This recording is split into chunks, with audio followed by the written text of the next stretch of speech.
अरे कहाँ बोले पापी ए पपी हारा हो कहाँ पे काली को हो कहाँ पे काली को हो हे बोली सखिया कहाँ बोल पाता बीतरिया हो बीते नहीं आवे हो चैन नहीं आवे हो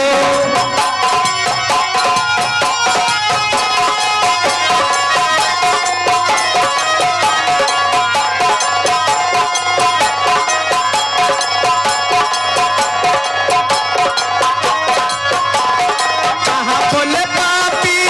जो पपी हारा हो कहाँ पे काली कोयल हो कहाँ पे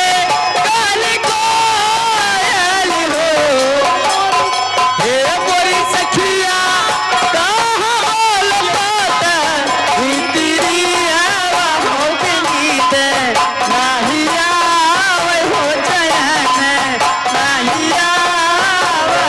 हो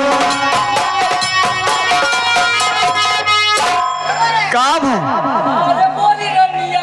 का भर जबा अब्बा जब्बा जब्बा रनिया मुंगवा बोलता काहे का बहुत कमजोर बा पहले ही बतावा पहले उठी लड़का का सिल लोहरा होइए तो का भगवती धराई बोले तो हमरे दूध ना हो चले जमुनापुर हाँ जमुनापुर भगवती धरा जमनीपुर कहे चलिए का करे वही के बोलिया पशुहार दवाई थी का करे का पशुहार खाती तो धोवा लगे तू का भगवती धरा भाई तू का दिखाते ही तब के पियाई रे तोरे कितना दूध हुआ है 5 किलोमीटर लगना पियबना हाँ टाइम 20 लीटर दिए ना दिए इनका भगवती धरा मटर दाल 5 लीटर खाई हैं हमें के बाद दुखबा काहे का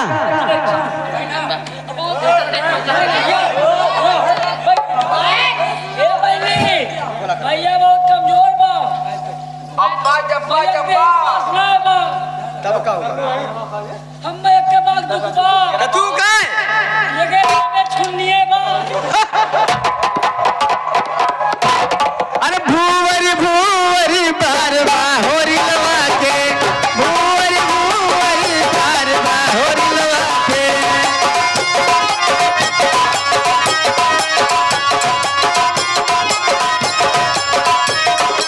भूवरी भूवरी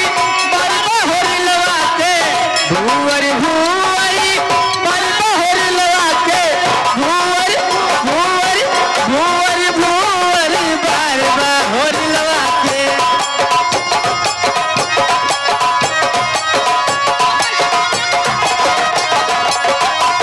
वरल के मम्मी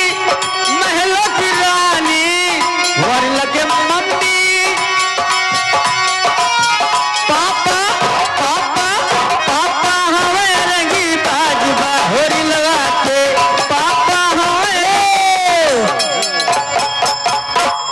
अरे जुग जुग जिया तू ला ला ला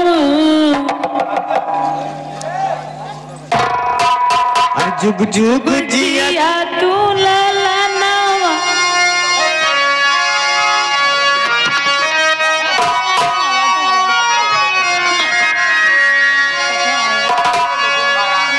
अरे जुग जुग जिया सुललनवा ललनवा कई भाग जागल हो ये बहनी भरला के